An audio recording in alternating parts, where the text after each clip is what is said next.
CAT में VARC section में the biggest mistake that students make is that they get stuck up in words, sentences और वो देखते हैं कि यार ये पैसेज रीड करा, पैसेज में कुछ वर्ड लिखा हुआ है, कोई सेंटेंस लिखा हुआ है, क्वेश्चन में वही सेंटेंस लिखा हुआ है, उसी टाइप का वर्ड लिखा हुआ है, फिर वो मिक्स एंड मैच करने की कोशिश करते हैं कि ऊपर क्या दिया हुआ था, नीचे क्या होना चाहिए। दिस इज नॉट बोर्ड का एग्जाम। यहाँ पे your ability to find information from the unseen passage is not what is being tested. What is being tested is your ability to understand the meaning. CAT का जो passage होता है वो बहुत ही verbally dense होता है और आदमी क्या है, शब्दों में फंस जाता है। इन शब्दों की बियॉन्ड एक प्लेन लाई करता है अंडरस्टैंडिंग का। हमको वहां पे पहुंचना है और वहां तक पहुंचाने के लिए मैंने इन डेप्थ VARC का कोर्स बनाया है ताकि तुम ये बात समझ पाओ कि यार बातें शब्दों की नहीं है, अंडरस्टैंडिंग की है। तो मेरे साथ साथ रीड करते जाओ, मैं तुमको मेरा इंटरनल मोनोलॉग भी बताता जाऊंगा कि यार मैं क्या सोच रहा हूँ, किस तरीके से मैं इस चीज को टैकल करने की कोशिश कर रहा हूँ। Often the well-intentioned music lover or the traditionally minded professional composer asks two basic questions when faced with the electronic music phenomena. अब देखो ना, तुम एक बात नोटिस करोगे कि यार मैं इंग्लिश को इंग्लिश में पढ़ता हूँ और मैं फिर हिंदी में समझाता हूँ। देखो क्या है, जो मेरा इंटरनल मोनोलॉग है वो हिंदी में ही है। मैं हिंदी देसी आदमी हूँ। लैंग्वेज तो सिर्फ और सिर्फ एक पैकेजिंग है, जो मीनिंग है वो उसके पीछे लाया करता है। तो it is absolutely fine for you to read in English and understand it in Hindi. चलता है, कोई दिक्कत की बात नहीं है। यहाँ क्या बात चल रही है, बोला गया है कोई म्यूजिक लवर है या फिर कोई ट्रेडिशनली माइंडेड प्रोफेशनल कंपोजर है, म्यूजिक को कंपोज करने वाला, इस तरह का कोई व्यक्ति होता है तो वो क्या करता है, वो दो बेसिक क्वेश्चन पूछता है इलेक्ट्रॉनिक म्यूजिक को लेके। अब इलेक्ट्रॉनिक म्यूजिक क्या है? अब देखो है ना, यहाँ कॉन्टेक्स्ट की बात होती है। अगर तुमको समझ ही नहीं आया इलेक्ट्रॉनिक म्यूजिक क्या है तो तुम्हारा यहीं पे गेम खत्म हो गया। तो to a great extent understanding के लिए तुम्हारा पास्ट कॉन्टेक्चुअल एक्सपीरियंस होना भी जरूरी है। मैंने ना ये बात तुमको फिलोसफी वाले वीडियो में बताई थी, तुम जाके फिलोसफी वाला वीडियो देख सकते हो। लोगों को फिलोसफी वाला पैसेज इसलिए समझ नहीं आता है क्योंकि वो उस कॉन्सेप्ट को ही समझते हैं। अब इलेक्ट्रॉनिक म्यूजिक होता है, ये कॉन्सेप्ट को तुम समझते हो, तुमने बहुत बार इलेक्ट्रॉनिक म्यूजिक सुना होगा, जो ट्रेडिशनल म्यूजिकल इंस्ट्रूमेंट से नहीं बनता है, जो कंप्यूटर वगैरह से जनरेट होता है, उसको अपन इलेक्ट्रॉनिक म्यूजिक कहते हैं। तो इलेक्ट्रॉनिक म्यूजिक के बारे में एक वेल इंटेंशन्ड म्यूजिक लवर, एक बंदा जो बढ़िया बहुत ज्यादा म्यूजिक में इंटरेस्ट रखता है, या फिर कोई ट्रेडिशनली माइंडेड कंपोजर जो पुराने जमाने के तरीके से म्यूजिक बनाता था, वो दो सवाल पूछता है। पहला सवाल, is this type of artistic creation music at all? क्या इस तरह का आर्टिस्टिक क्रिएशन क्या सही में म्यूजिक है? क्या इसको म्यूजिक कहा भी जा सकता है? And second, given that the product is accepted as music of a new type or order, चलो मान लिया कि इसको अपन म्यूजिक बोल देते, नए टाइप का म्यूजिक है ये। Is not such music in human? क्या इस म्यूजिक को इन ह्यूमन नहीं कहा जा सकता? ये तो ह्यूमैनिटी से बहुत दूर है ना, कंप्यूटर वगैरह से बना है। ये दो सवाल उसके दिमाग में आते हैं। एज लिर्जेन हिलर, अब ये कोई बंदा है, points out in his book experimental music, उसने कोई बुक लिखी थी, को ऑथर लियोनार्ड कुछ कुछ, ठीक है, इनने कोई बुक लिखी थी। Two question which often arise when the music is discussed are, जब म्यूजिक के बारे में बात होती है तो ये दो क्वेश्चन आते हैं। The substance of musical communication and it's symbolic and semantic significance. जो म्यूजिकल कम्युनिकेशन हो रहा है उसका सब्सटेंस क्या है, वो सब्सटेंस सिंबॉलिक और सिमेंटिकली किस तरीके से सिग्निफिकेंट है। सिंबॉलिक मतलब सिंबल की बात हो गई कि यार कुछ डिवाइन म्यूजिक होता है तो वो सिंबल क्या दिखाता है, वो गॉड का सिंबल दिखाता है, ऐसा सोचो तुम। या फिर कोई म्यूजिक क्या होता है, कोई म्यूजिक एंग्री म्यूजिक होता है जिसके अंदर वो वीर रस होता है कि नहीं भाई हमको लड़ाई करना है, ये वॉर के पहले प्ले किया जाता है। तो एक सिंबॉलिक सिग्निफिकेंस होता है म्यूजिक का और एक सिमेंटिक सिग्निफिकेंस होता है। सिमेंटिक का मतलब होता है वर्ड से रिलेटेड, मतलब उसके अंदर किस तरीके से भाषा यूज करी गई है, किस तरह की लैंग्वेज यूज करी गई है, लिरिक्स वगैरह क्या है। तो ये सिंबॉलिक सिग्निफिकेंस और सिमेंटिक सिग्निफिकेंस की बात सामने निकल कर आती है जब म्यूजिक डिस्कस होता है। इफ एनी एंड, या फिर दूसरी बात आ रही है, सेकंड पॉइंट जो बुक में उठाया गया था, the particular processes both mental and technical which are involved in creating and responding to musical composition.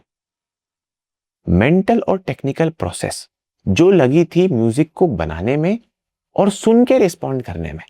अब देखो, एक मेंटल प्रोसेस होगी, कंपोजर के दिमाग में कुछ होगा आइडिया कि यार इस तरीके से म्यूजिक बनाऊंगा। एक टेक्निकल प्रोसेस होगी कि वो गिटार उठा लेगा और उसको कंपोज करना शुरू कर देगा, या पियानो प्ले करेगा, या कुछ भी करेगा। तो एक मेंटल प्रोसेस है एक टेक्निकल प्रोसेस है। जब तुम म्यूजिक को बनाते हो, क्रिएट करते हो, तब भी होती है, एक सुनते टाइम भी होती है। जब तुम सुन रहे हो, रिस्पॉन्ड कर रहे हो, तब भी एक मेंटल प्रोसेस होगी, तुम उसको एंजॉय कर रहे हो। टेक्निकल प्रोसेस भी होगी कि तुम कैसे सुन रहे हो म्यूजिक को। पुराने जमाने में लोग म्यूजिक कैसे प्ले करते थे? लाइव प्ले करते थे, सामने गिटार प्ले करते थे, क्योंकि स्पीकर ही नहीं थे। फिर जब स्पीकर आ गए तो कहीं ना कहीं देखा जाए तो यार जो टेक्निकल प्रोसेस है म्यूजिक को सुनने की, वो भी चेंज हो गई। तो 2 सवाल उन्होंने बुक में उठाए कि म्यूजिक के बारे में ये 2 यूजुअली बातें होती है। पहली बात होती है सब्सटेंस की, कि भैया म्यूजिक के अंदर का सब्सटेंस क्या है। तो हमारी बुक है, अपन दिमाग में मेंटल मॉडल रखते हैं। बुक में क्या बोला गया है? एक बोला गया है सब्सटेंस क्या है म्यूजिक का, और उसका सिग्निफिकेंस क्या है। दूसरी बात उन्होंने करी गई है mental and technical process. Mental and technical process, जब म्यूजिक को तुम बना भी रहे हो और म्यूजिक को तुम सुन भी रहे हो। ठीक है। The ever present popular concept of music as a direct, open, emotional expression and as a subjective form of communication from the composer is of course still that is of 19th century, and when composer themselves spoke of music in those terms।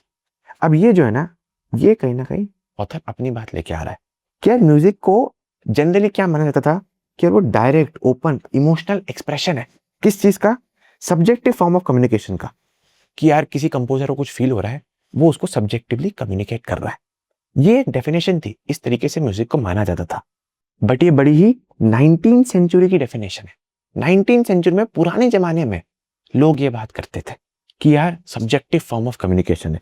जब composers भी इसी तरीके से बात करते थे, composer भी ये मानते थे कि music is a form of subjective communication. ठीक भाई।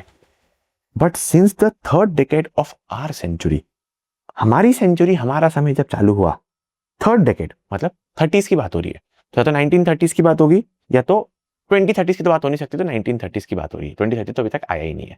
ठीक है।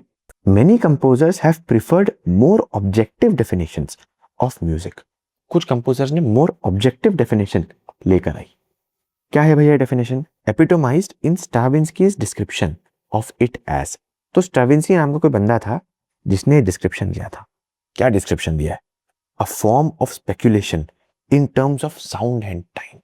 बंदा बड़ा फिलोसॉफिकल था, उसने बोल दिया कि ये स्पेक्यूलेशन है साउंड और टाइम का। मतलब बंदा बड़ा मिस्टिकल सी बातें कर रहा था, बड़ी फिलोसॉफिकल की बातें कर रहा था।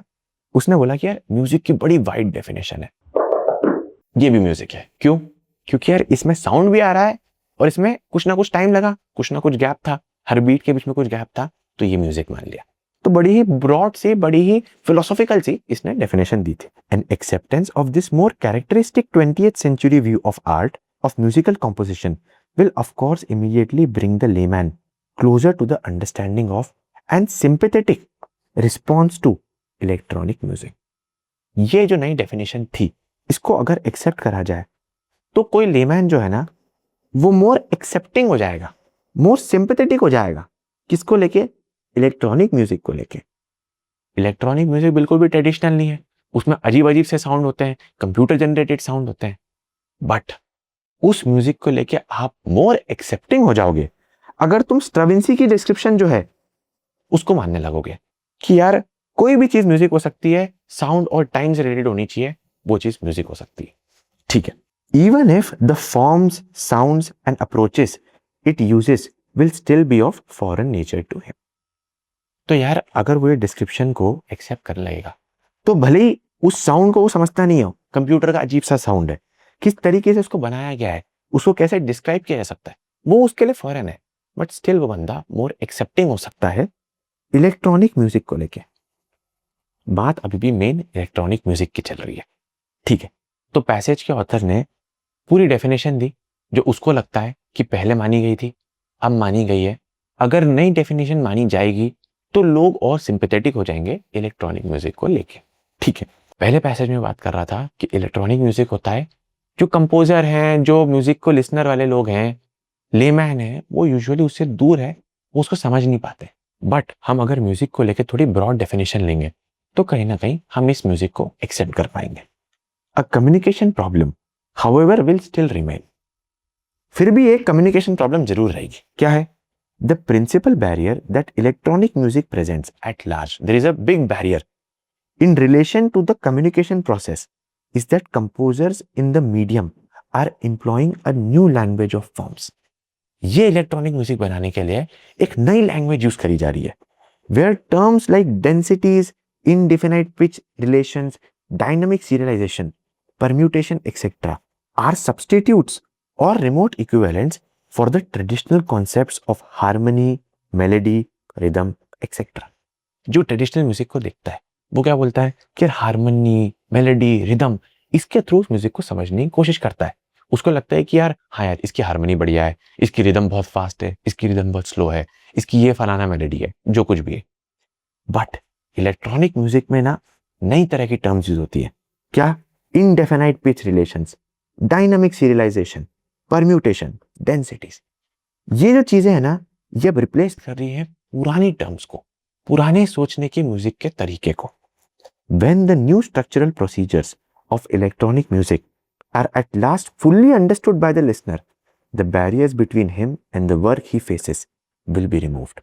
अभी क्या है, ये जो नई चीजें हैं, ये जो नए नए कॉन्सेप्ट्स हैं, वो उसको कहीं ना कहीं रोक रहे हैं पूरी तरीके से उस म्यूजिक को ग्रास्प करने के लिए। जब वो इस न्यू स्ट्रक्चरल प्रोसीजर को समझ पाएगा, तब वो कहीं ना कहीं पूरी तरीके से इस म्यूजिक को समझ पाएगा। ठीक है, अब अपने दिमाग में ये बात और चल रही कि यार म्यूजिक में, इलेक्ट्रॉनिक म्यूजिक में कुछ नए टर्म्स हैं, कुछ नए कॉन्सेप्ट हैं, वो भी आदमी को पूरी तरीके से इलेक्ट्रॉनिक म्यूजिक को समझने से रोक रहे हैं। सम टेक्निकलिटी इज बैरियर। ये बैरियर बन रही है, बाधा बन रही है किस चीज में? फुल अंडरस्टैंडिंग में। तुम्हारी जो अंडरस्टैंडिंग है वो कंप्लीट इसलिए नहीं हो पा रही है क्योंकि तुम उस टेक्निकलिटी को उतने अच्छे से समझ नहीं पा रहे हो। ठीक है, the medium of electronic music has of course tempted many kinds of composers to try their hand at it. ठीक है, but the serious minded composer approaches the world of electronic music with a more sophisticated and profound concept of creation. आजकल के जमाने के काफी सारे composer electronic music में try करने की कोशिश कर रहे हैं, बट जो सीरियस माइंडेड है वो क्या कर रहा है?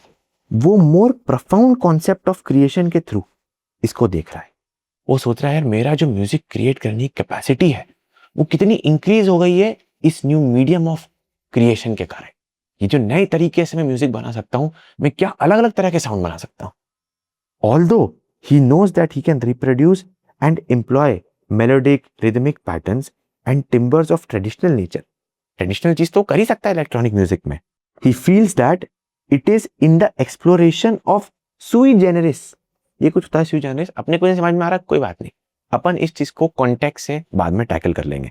एक्चुअली क्या है ना, ये जो सुई जेनरिस है ना, ये एक लैटिन वर्ड है और कोई तुमसे एक्सपेक्ट नहीं करता है कि तुमको लैटिन आनी चाहिए।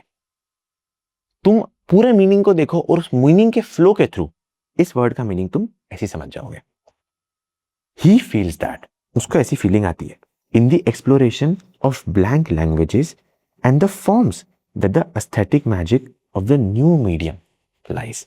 ये जो नई लैंग्वेज है, कहीं ना कहीं यही बोलना चाह रहा है कि जो इलेक्ट्रॉनिक म्यूजिक की नई लैंग्वेज है उसके एक्सप्लोरेशन में ही एस्थेटिक मैजिक लाया करता है। जो नए तरीके हैं, जो नए टेक्निकलिटी ऊपर चल रही है, उन्हीं टेक्निकलिटी में कहीं ना कहीं ब्यूटी है इलेक्ट्रॉनिक म्यूजिक की, तो उसको यूज करो। तो कहीं ना कहीं अपन समझ सकते हैं कि इस वर्ड का मीनिंग होगा न्यू या यूनिक। इस यूनिक न्यू लैंग्वेज के थ्रू ही जो इसका ट्रू एस्थेटिक मैजिक है वो अपन समझ सकते हैं, वहीं उसका ट्रू एस्थेटिक मैजिक लाई करता है। ठीक है, and conscientiously he plunges into this search. Conscientiously मतलब डेडिकेशन के साथ, डिसिप्लिन के साथ। तो डेडिकेशन के साथ वो घुस जाता है अपनी सर्च में कि मैं इस नए मीडियम को कैसे यूज कर सकता हूं मेरा म्यूजिक बनाने के लिए। ठीक है, द सेकेंड ऑब्जेक्शन मतलब कौन सा सेकेंड ऑब्जेक्शन? जो इनिशियल सेकेंड ऑब्जेक्शन था। अब देखते हैं अपन ऊपर जाके कि पहला ऑब्जेक्शन क्या था। पहला ऑब्जेक्शन था कि is this type of artistic creation music at all? क्या ये म्यूजिक है भी? उसी बारे में मेन डिस्कशन चल रहा था उसी बारे में बुक की बात करी गई, क्या ये म्यूजिक है भी? म्यूजिक क्या होता है? म्यूजिक सब्सटेंस और सिग्निफिकेंस होता है। म्यूजिक मेंटल और टेक्निकल प्रोसेसेस होती हैं। म्यूजिक जो है उसके अंदर कहीं हार्मनी होती है, पुराने जमाने में मेलोडी रिदम होती थी, आजकल के जमाने में इंडेफिनाइट पिच रिलेशंस होते हैं, डायनामिक सीरियलाइजेशन होता है। आजकल के जमाने में अलग चीजें आ रही हैं, नई लैंग्वेज है, नया एस्थेटिक है। तो क्या ये म्यूजिक है भी? वो पहला क्वेश्चन था, और उस बारे में ऑथर ने अपना पूरा ओपिनियन रखा, अपना पूरा डिस्क्रिप्शन रखा, पूरा डिटेल में एक्सप्लेन करा। अब सेकेंड ऑब्जेक्शन क्या था? Given that the product is accepted as a music of new type or order, चलो मान लिया म्यूजिक है, is not such music inhuman. क्या ये म्यूजिक इनह्यूमन है? क्या ये ह्यूमैनिटी से बहुत दूर है? क्या ये बहुत कंप्यूटराइज्ड है, ह्यूमन फीलिंग से अलग है? क्या ये बात है? ये सेकंड क्वेश्चन है। The second objection usually levelled against electronic music is much more innocent in nature. बड़ा ही इनोसेंट ऑब्जेक्शन है। When people speak sometimes very vehemently of the inhuman quality of this music. अब हो सकता है तुमको वेहेमेंटली का मतलब नहीं मालूम, तुमको मालूम होने की जरूरत भी नहीं है, तुम कॉन्टेक्स्ट समझ लो क्या बात चल रही है। लोग बात करते हैं inhuman quality of this music से, कभी कभार वेरी वेहेमेंटली बात कर देते हैं। वेरी वेहेमेंटली मतलब क्या? या तो बहुत गुस्से में बात कर देते होंगे, बहुत पैशन से बात कर देते होंगे। उसी बारे में बात चल रही है कि यार किसी एक अग्रेशन, पैशन, इस फीलिंग से वो इनह्यूमन क्वालिटी ऑफ म्यूजिक के बारे में बात करते हैं। ठीक है, करते होंगे। क्या मेन पॉइंट वो है? नहीं, मेन पॉइंट क्या है? इनह्यूमन क्वालिटी ऑफ म्यूजिक है कि नहीं है, वो है मेन पॉइंट। लोग कैसे बात कर रहे हैं उससे क्या फर्क पड़ता है? जोर से कर रहे हो, गुस्से से कर रहे हो, क्या फर्क पड़ता है? ठीक है। When people speak sometimes very vehemently of the inhuman quality of this music, they seem to forget, वो ये बात भूल जा रहे हैं that the composer is the one who fires the machine। जो कंपोजर है वो फायर कर रहा है मशीन को, collects the sounds, manipulates them, pushes the buttons, programs the computer, filters the sound, establishes the pitches and scales, splices the tape, thinks of forms and rounds up the overall structure of the piece। लोग बोल रहे हैं कि भैया ये music तो inhuman है। वो ये बात भूल जा रहे हैं कि इस म्यूजिक को बनाने के लिए जो कुछ भी टेक्निकल, कंप्यूटराइज्ड, नए जमाने का काम करा है, वो करा तो कंपोजर ने है ना भाई। मशीन को चालू तो कंपोजर कर रहा है ना, साउंड तो वो लेकर आ रहा है ना, प्रोग्राम में मैनिपुलेट तो वो कर रहा है ना, टेप तो वो स्प्लाइस कर रहा है ना, rounds of the overall structure of the piece, पूरे स्ट्रक्चर को भी वो क्रिएट कर रहा है, as well as every detail of it. लोग ये भूल जा रहे हैं कि ये पूरी चीज बना तो इंसान ही रहा है ना भाई, तो फिर इनह्यूमन कैसे हो सकता है? नहीं हो सकता इनह्यूमन। ये ऑथर की पोजीशन है। ऑथर बोलना चाह रहा है कि भैया it is made by human. हो सकता है टेक्निकल प्रोसेस डिफरेंट हो, बट बना तो ह्यूमन रहा है ना, तो it can not be inhuman. It is not inhuman, it is just like any other music, a new form of music, but it is not inhuman. ये बात चल रही है, ये बात तुमको इंटरप्रेट करते आने चाहिए। अब पूरी की पूरी बात तुमको समझ में आ गई है। अगर तुम ये चीज मीनिंग के साथ रीड करते स्टार्टिंग से, तो तुम्हारे दिमाग में मेंटल मॉडल बनता जाता कि यार सब्सटेंस की बात हुई थी, सिग्निफिकेंस की बात हुई थी, ऐसा बुक में कहा गया था। मेंटल और टेक्निकल प्रोसेस होती है, जो टेक्निकल प्रोसेस है वो बड़ी नई है, वही बैरियर बन रही है। उसी कारण से लोगों को लग रहा है कि यार ये इलेक्ट्रॉनिक म्यूजिक तो कुछ और चीज है, ये म्यूजिक नहीं है भाई, ये इनह्यूमन है भाई। बट अगर तुम इसको समझ पाओगे, इस टेक्निकलिटी को देख पाओगे, और आजकल के कंपोजर ये नए टेक्निकल तरीके को एक्सप्लोर कर रहे हैं, बिल्कुल कर रहे हैं। वो एक्सप्लोर करने के बाद अपना नया टाइप का म्यूजिक क्रिएट कर रहे हैं, और ये जो म्यूजिक है ये कंपोजर ही तो बना रहा है ना भाई, तो इनह्यूमन कैसे हो सकता है? तो स्टार्टिंग में उसने 2 सवाल पूछा कि क्या ये म्यूजिक है भी, और अगर है तो क्या ये इनह्यूमन है, और दोनों के उसने जवाब दिए। ऑथर ने थ्रू गिविंग बुक का reference, through talking about technicality, उसके उसने जवाब दिए, और उसने एक पोजीशन ली कि नहीं भाई, इलेक्ट्रॉनिक म्यूजिक जो है वो नया फॉर्म ऑफ म्यूजिक है और इनह्यूमन नहीं है, इसको एक्सेप्ट करो। ठीक है, अब तुमको पूरी बात समझ में आ गई। अब 1 क्वेश्चन देखते हैं। What relation does the communication problem mentioned in paragraph 2 have to the questions that the author recounts at the beginning of the passage? Passage में जो सेकंड पैराग्राफ है उसमें एक कम्युनिकेशन प्रॉब्लम दी गई थी, वो किस तरीके से रिलेट करती है स्टार्टिंग वाले क्वेश्चन से? बहुत ही मीनिंग ड्रिवन क्वेश्चन है। अगर तुमको बात समझ में आ गई, तुम सीधा ऑप्शन देखोगे, तुमको समझ में आ जाएगा कौन सा ऑप्शन सही है।